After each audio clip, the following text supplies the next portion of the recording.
Hello. So I just finished Throne of Glass and I need to talk about it. I originally bought the book when I was like 14, so that was a while ago, and I knew I was going to love it.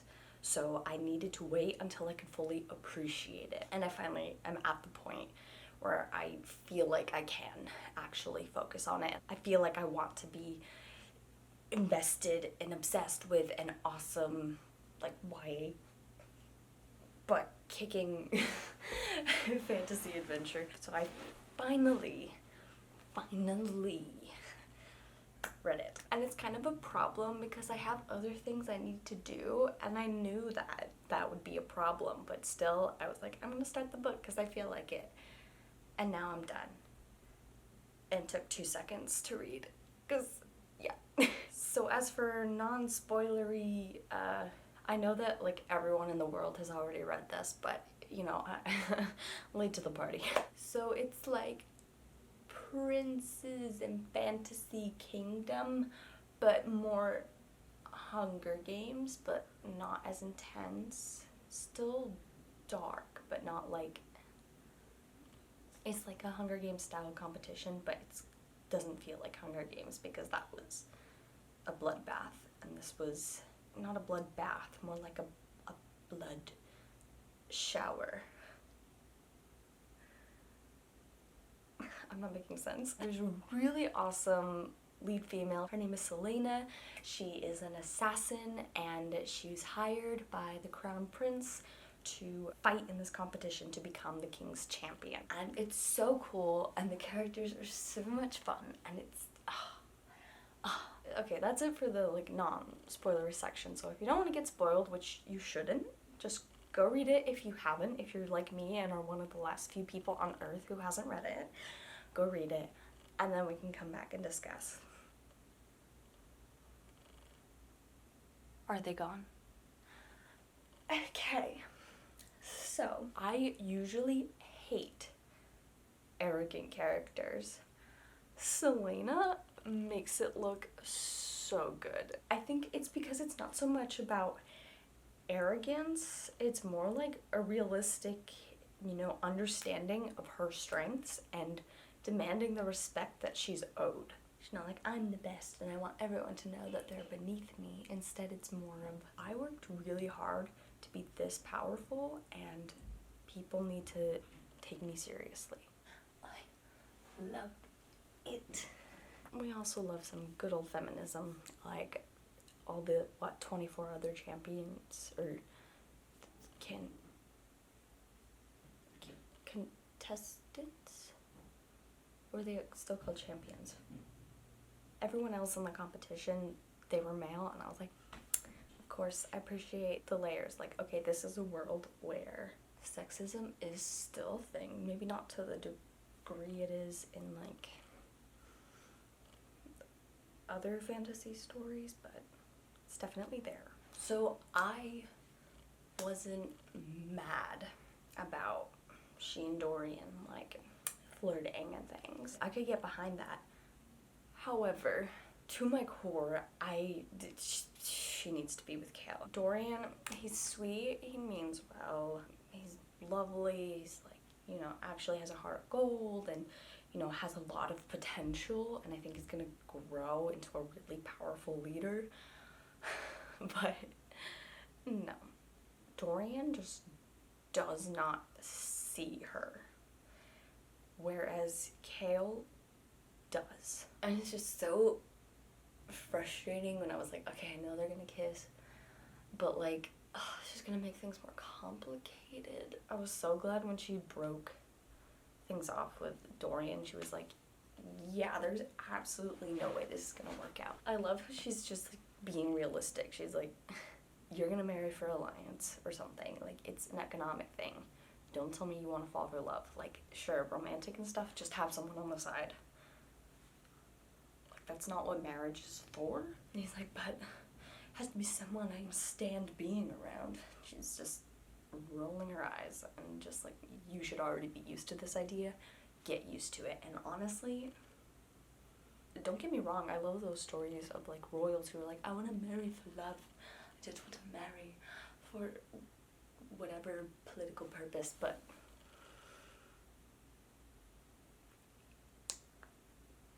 that's just unrealistic. And when he said that he loved her, I was like, dude, you are insane. He's like, nothing will keep us apart. You're actually stupid. Like, you sweet, sweet, adorable idiot. But I definitely did love the banter. Are you my present or is it in the basket? Well, we have an hour before we need to go to the temple, so if you want to unwrap me. This poor boy. He's just, his soul and heart are gonna get broken a lot before he gets his stuff together. Yeah. Good luck, Dorian, good luck. Kale, I love so much. I cannot tell you how hard I ship it. I don't know what's gonna happen in the other books. I'm really afraid. I think the reason why I prefer Kale over Dorian is because I feel like Kale actually sees her. He fully understands what she is capable of, who she is, and her predicament. Whereas Dorian was living under some fantasy that they could maybe try and make it work. Kale, I feel like even if it broke his heart, he'd be like, she's been an indentured servant and slave all of her life. She earned her freedom and I won't hold her back from that, as much as it hurts me. I feel like he fully respects her because he saw her as extremely dangerous and then grew to trust her. His feelings for her feel a little bit more fully formed. When I was reading the part where they were hugging, I was just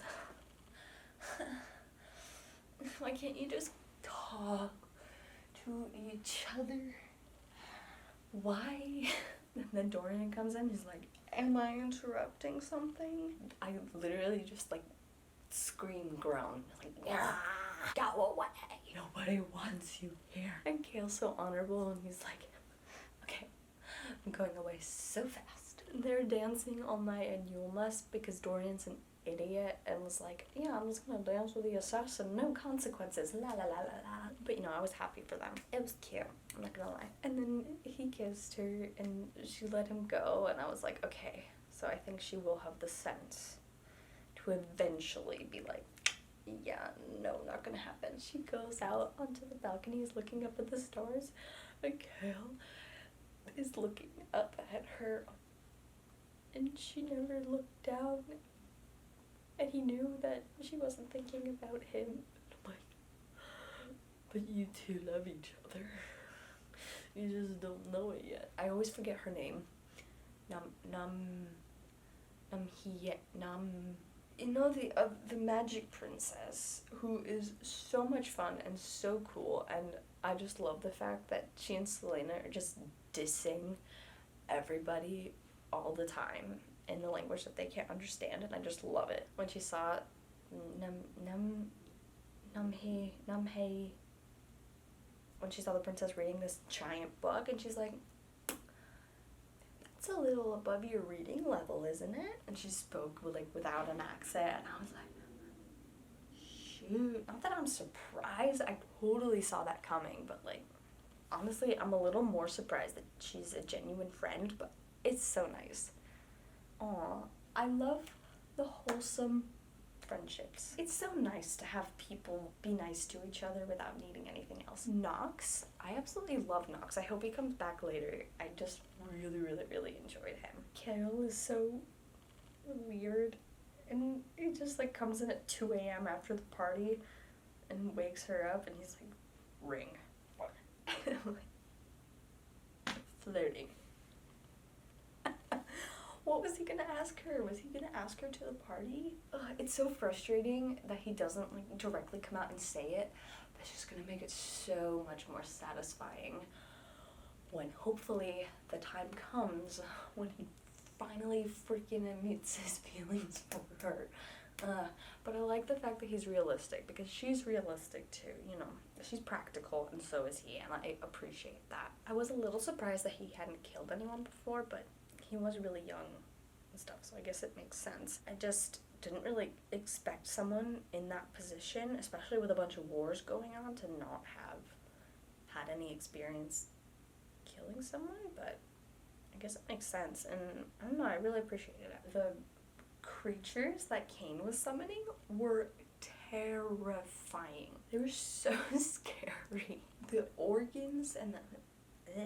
Also, Selena was so cool when she was like, oh, see this clue and this clue, this clue, like freaking Sherlock Holmes. Or I guess we can say Enola Holmes now. She's so cool. And she's just pulling up all these clues, and it was terrifying. It's like they sliced the tendon so he couldn't run, and he was crawling to get away. The creature sharpened its claws and had time to do that, and then ate the intestines and then ate the brain, and I'm like, I knew that Parrington was controlling Keltane. I thought he was also controlling Cain in the same way, and like maybe he was. We didn't really get full details on that, but I didn't expect Cain to kind of be so... Honestly, I expected Cain to be more of a creature in disguise than an actual person who was summoning creatures, but it's like the first death happened, and then he got bigger. Coincidence? Like, that's not how developing muscles works. That's not how growing works. It doesn't happen that quickly. And since it happens every week, there were multiple times when they were just being stupid. And it made me so frustrated. And Kale was like, I hope this isn't a pattern. 3 people have died at the exact same point in time, and they all have something linking them together. They're all champions. They all die 1 to 2 days before the test every week. So someone from the same group of people dies at the same time every week. In the same weirdly specific way. Because that's just not a normal thing. People or creatures killing someone that way, that's not normal. That's very specific. It was 3 bodies by that point. Yeah, it's a pattern. And then when the queen told Elena to, like, take care of the dark, evil whatever that was lurking in the castle, and Selena's like, I don't know what she means. Besides, these weird murders are definitely a higher priority for me right now. And I'm like, obviously, the queen be talking about the real creepy murders. And eventually she figured it out. She saw the symbols too, and she's like, I wonder. Wow, that's really weird that this has to do with that thing. And she still hadn't fully connected the dots, and that kind of annoyed me. I don't know that I buy it. I don't know if I picked up on it because of, like, reading, because Sarah J. Maas left those clues just so the reader can pick it up and feel like they're knowing something the reader doesn't know, but I was endlessly frustrated with the characters. I'm like, you're all idiots. I do not understand why you think this is not, like, premeditated murder. I don't remember her name, but I really like the lady's maid lady. The puppy. The puppy. Love the puppy. Namhiwe. How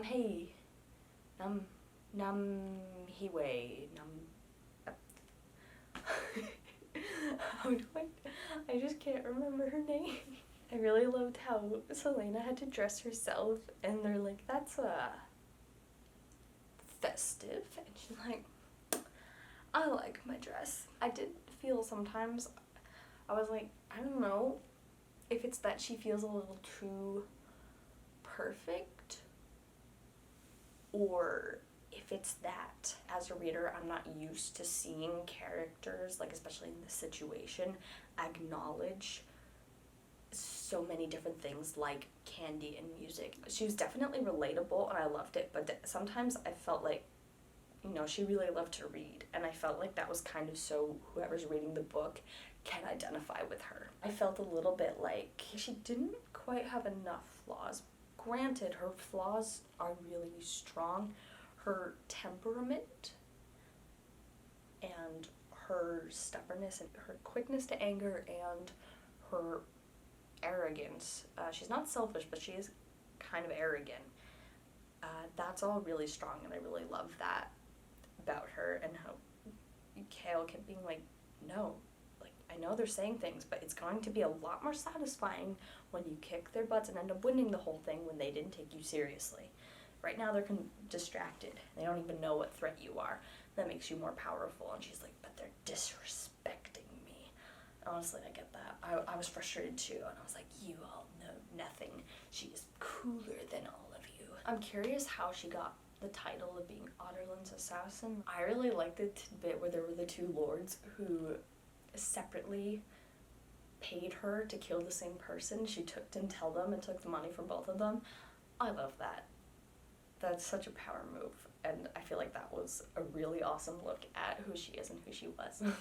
When she got the candy and she immediately consumed it and her teeth were stained, the prince comes and he's like, I gave you, this bag had 3 pounds of candy in it and half of it's gone, and it's like barely 7 a.m. at this point. She's like, it's candy. I like candy. And same. I would like to know more about the religion. I thought it was pretty interesting. The Yulmus very clearly meant to be a mirror towards Western holidays, and then it had kind of certain characteristics like the love and the child of the goddess being born and things like that. Just very clear mirrors, but there were also touches of other things. There wasn't just Christianity involved. There was some Greek mythology and some other mythologies that seemed to be referenced, which I really liked. Obviously with Diana, goddess of the Hun. Why are all the fantasy stories I'm reading, why do they all have Diana? Is there no other single lady that you can make up? I read A Discovery of Witches, and Diana's a big part of that, and I'm like, why? The procession was really cool. I like how it definitely felt familiar, so I could totally see it happening. But, it was still a fantasy twist and stuff. I thought it was really interesting how Celaena's afraid of heights. When she saved Nox the one time with the rope, and Kale's like, that was not subtle. I was so scared. I'm like, Nox is gonna die. Nox is gonna die. Nox is gonna die. I just want him to be happy. I just want him to be okay. With the help with the poisons, with the other assassin who helped her with the poisons. I like how the queen said that the answer will be to your right, and it's like, is it just in general? Or did she mean that one time? At first I thought the kid was to her right, and she's like, he's giving me the clue. The answer's to my right. But then she faced the creature. That was terrifying. And she's like, the tunnel to the right. The answer's to my right. And I'm like, so was it just a coincidence that guy was to the right? But it seems like no, it was just always to the right is consistently a thing. Cain's weak side was his right side. I did not entirely understand what was happening during the duel, but it was cool. I was very stressed out. I'm very eager to learn about Celaena's backstory. What is the deal with her parents?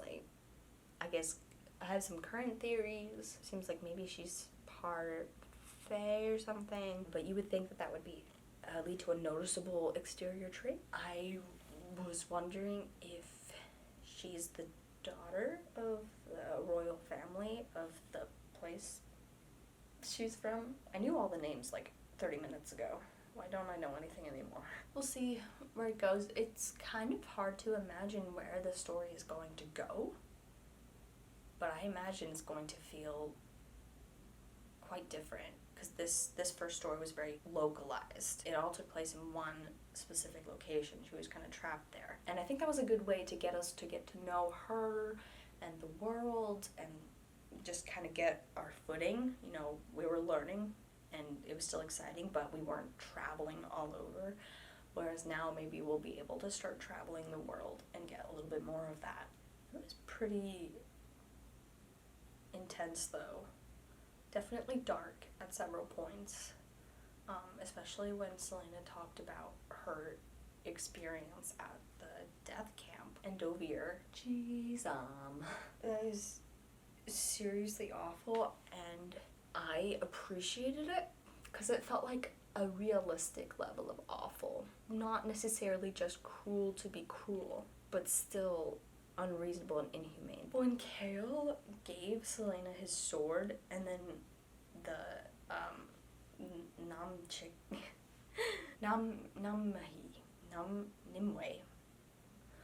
This is gonna keep bugging me. And then the princess gave her the staff, and I was like, oh man, I really appreciate the symbolism, but he just offered her his sword, and honestly, I want her to have that. Besides, she might break your stick, and that's a cool stick. You should keep your stick. And my jaw fell open when he gave her his sword, and I'm like, see, these are the tiny moments of caring that let me know that he loves her.